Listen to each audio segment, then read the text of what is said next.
Hello, welcome to IDT Talks. My name is Anastasia Lavrina. Today we have a special guest. Joining me now from Hungary is Dr. Gladden Pappin, who is the president of the Institute of International Affairs in Hungary. And it's important to mention that he gave a GPLS lecture in May 2024 at ADA University. So, Dr. Pappin, welcome to IDT Talks. Nice to speak to you today. Thank you very much. Let me start with a broad question. How would you assess Hungary's presidency of the Council of the European Union? What were its key achievements and challenges? Well, in the European Union, there's this rotating presidency, which is held for 6 months at a time. Hungary held it from the 1st of July until the end of December. And Hungary has a distinct perspective on the European Union, which emphasizes more the importance of the nation states, the strong national identity, cultural traditions, and Hungary has a unique focus on the geopolitical problems that Europe has been facing. The most important one in the last few years has been the effects of the Russian-Ukrainian war on the European economy and how Europe has reacted to that. So from the beginning of the presidency, there was a strong emphasis on what Prime Minister Viktor Orbán called the peace mission of the Hungarian presidency. And if we compare the beginning to the end, July to December, we can see that it's much, much clearer now, the importance of peace. Everyone is talking about the need to bring an end to the war.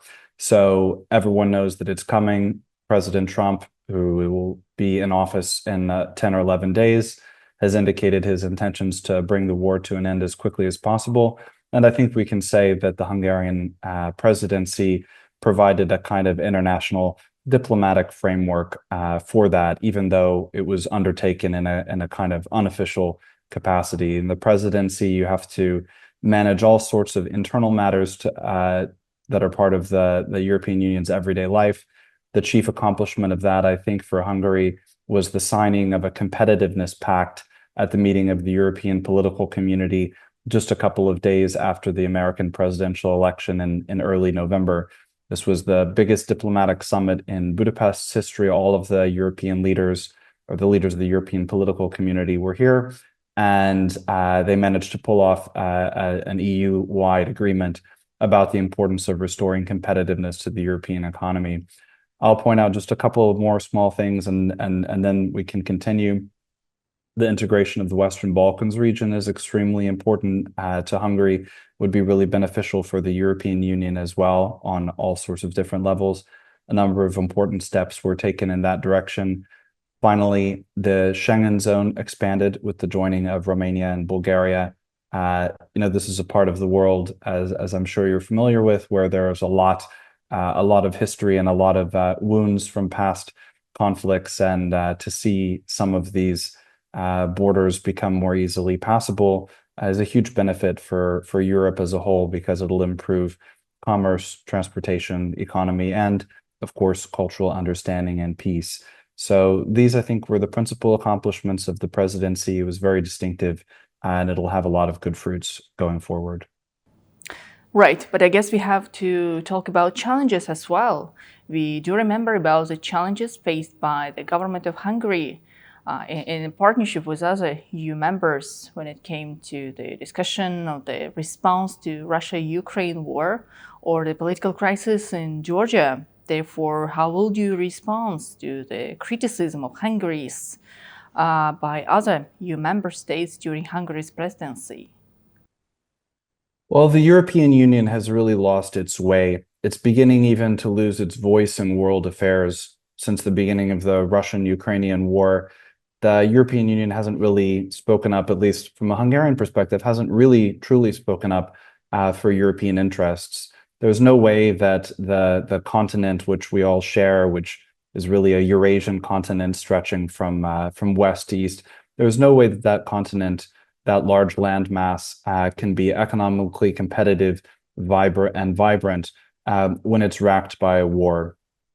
And unfortunately, the European Union adopted a strategy which didn't actually help the conflict in Ukraine come to a quick resolution, but instead extended it over a very long period of time. Diplomacy declined people stopped talking in Europe about the viewpoints of the different actors. No one understands what the Russians are thinking or talks about it, or the Chinese, or even Trump for a long time.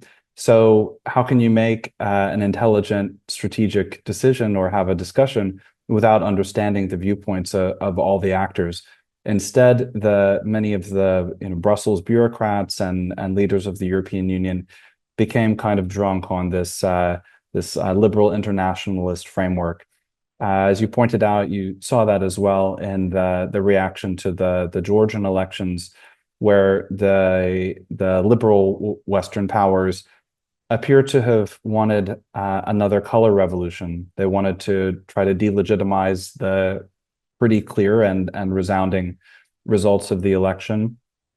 Prime Minister Orban traveled to Tbilisi, I think, the day after the election or within 48 hours or so, in order to indicate Hungary's support and confidence in the election process. And it seems that this attempt has basically failed. So what Prime Minister Orban was trying to do was fill the gap. If no one else is willing to talk to all of the major actors in the world and to summarize their viewpoints and try to make a contribution to better understanding, there's no negotiation without all the parties being present and articulating their viewpoints. And it's as simple as that, what Prime Minister Orban tried to do. He was pilloried for it in the early days of the presidency, but particularly after the election of President Trump, I think we can see that he was already pointing in the right direction. Quite logical to expect changes in the US foreign policy after Donald Trump's back to the White House. His inauguration will take place on January 20th. And I think that Hungary will continue to deal with the situation around the war between Russia and Ukraine, making sure that the conflict to be resolved by peaceful means. So what specific steps do you believe Budapest may work on in the future to encourage the dialogue between Moscow and Kiev? Well, I think that Hungary's main contribution was to point the way when no one else was doing so. And this is something that Hungary has done in a large number of fields, from migration, including migration as well, some years ago, and now with the issue of peace. Well, now there are bigger powers at the table. The government or administration in Washington is about to change, and President Trump has a very strong new team. They're coming in with a much firmer and stronger attitude than they did in 2017. They know all of the dirty tricks that were played against them the last time around, which we all saw, and the new Trump administration seems determined not to let that happen again. So I think we can confidently say, actually, that in Hungary, we can be grateful that Hungary isn't the only party now pointing in this direction. Of course, the Trump administration is holding its possible moves close to its chest and not revealing it. But I think it's clear that the Western powers don't want to commit to an endless war, which won't benefit anyone. The longer the war goes on, the more damage is done to Ukrainian society, which no one wants to see. The more danger there is that the territorial integrity of the country will be lost. That seems beginning to be evident already, unfortunately. And so the longer the conflict goes on, the worse the situation gets, and the worse the likely outcomes. So Hungary has simply always called for a ceasefire to begin, because it's also important that these negotiations take place in civilian hands, and that the resolution and negotiations not be driven primarily by military concerns. So what role exactly Hungary will play in that? Well, right now we've been a repository for this diplomatic effort that a few others are willing to undertake.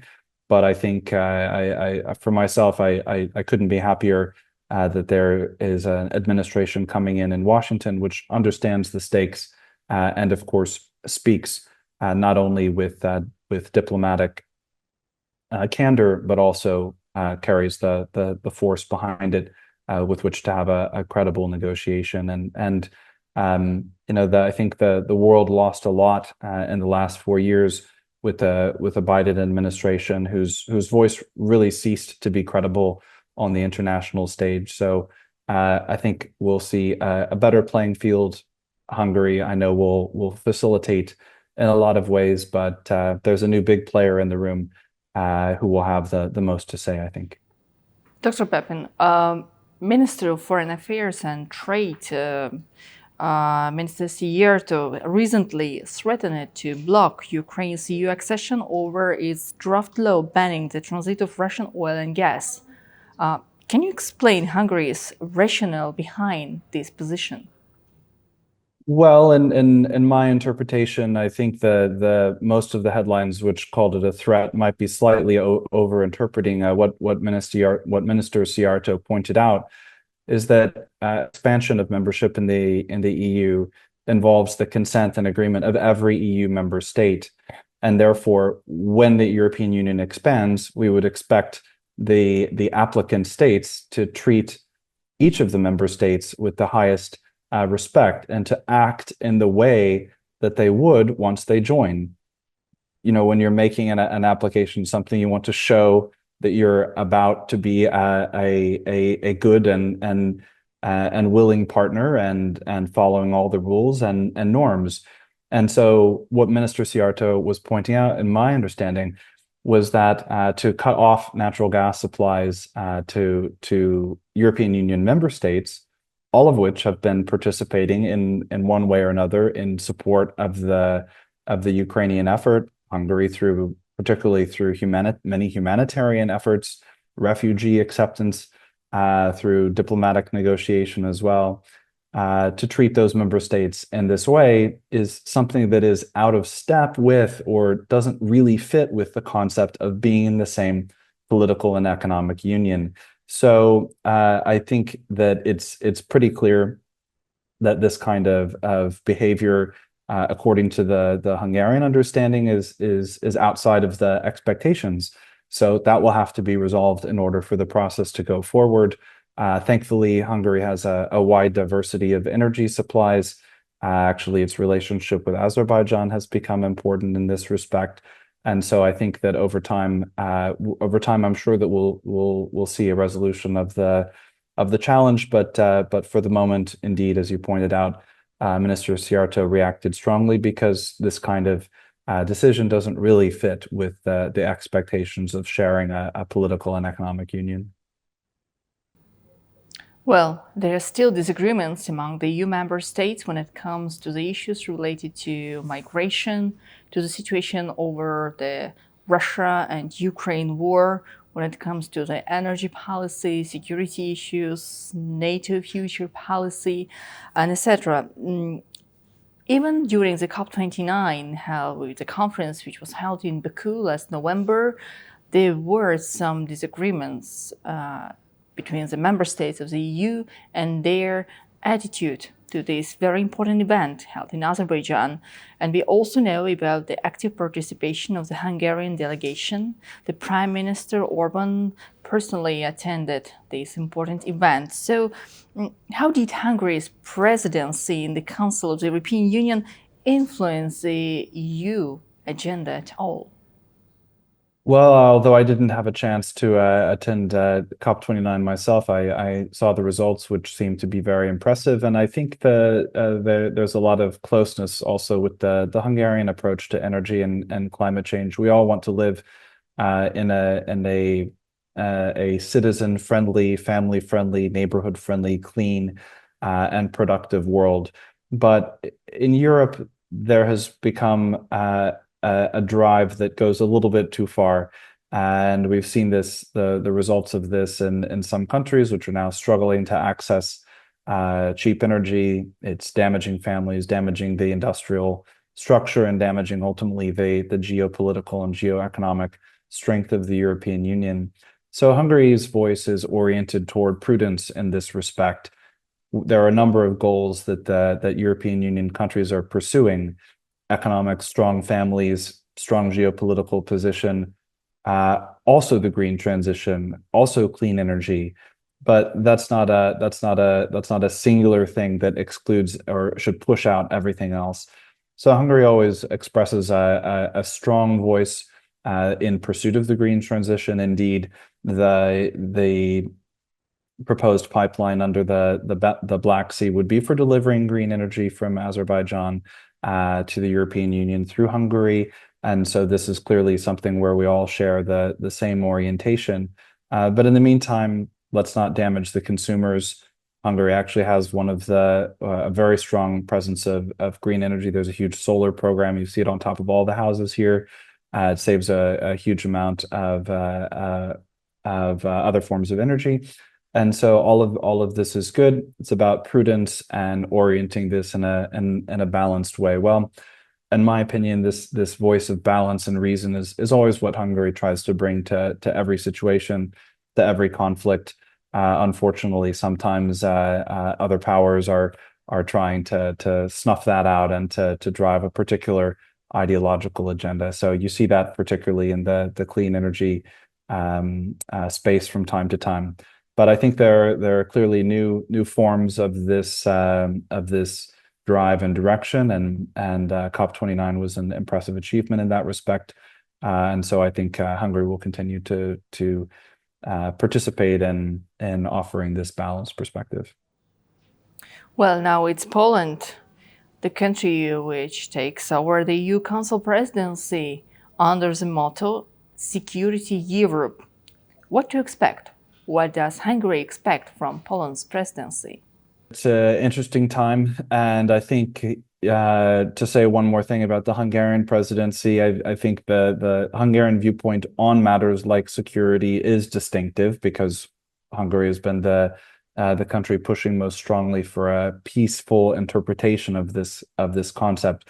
So to be frank, I think we'll see a different approach from the Polish presidency, one more oriented along the same line as Brussels, particularly when it comes to this approach to security. So, according to the Polish understanding, they have been a very strong supporter of the war effort from the beginning, and take a firmer or more hawkish view of how the conflict should be resolved.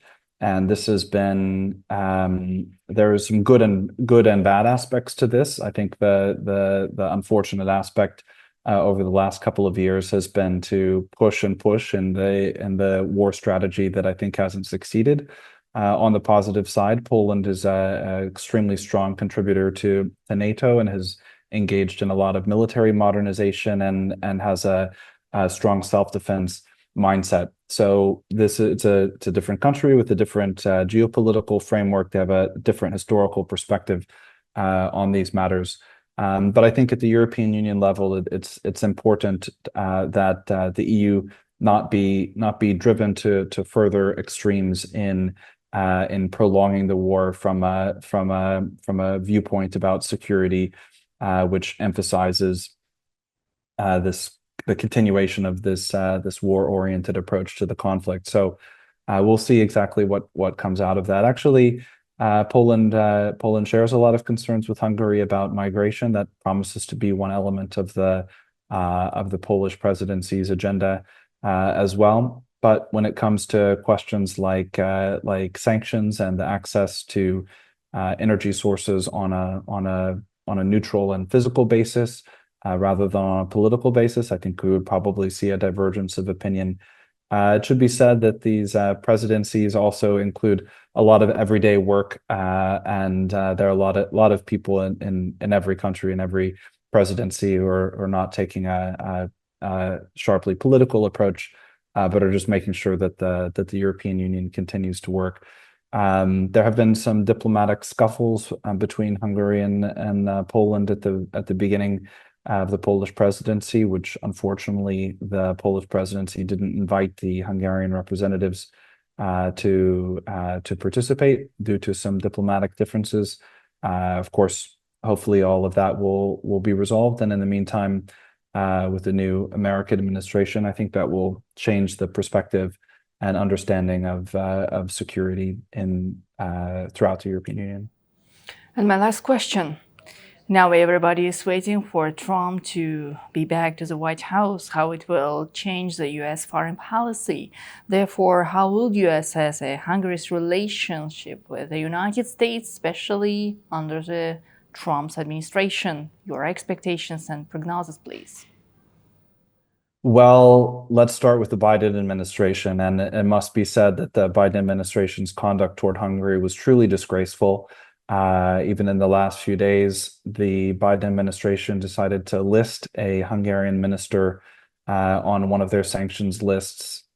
There was no, trial, no proper investigation as far as anyone can see. It seems to be an attempt to leave a poisoned chalice to the Trump administration. Basically, the Biden administration has been trying to destroy a lot of diplomatic architecture on its way out. It's been an aimless and chaotic administration for the last 4 years. Prime Minister Orban maintained his friendship with President Trump throughout the 4 years in which President Trump was out of office. And I think that proved to be the wiser course and the more prudent path.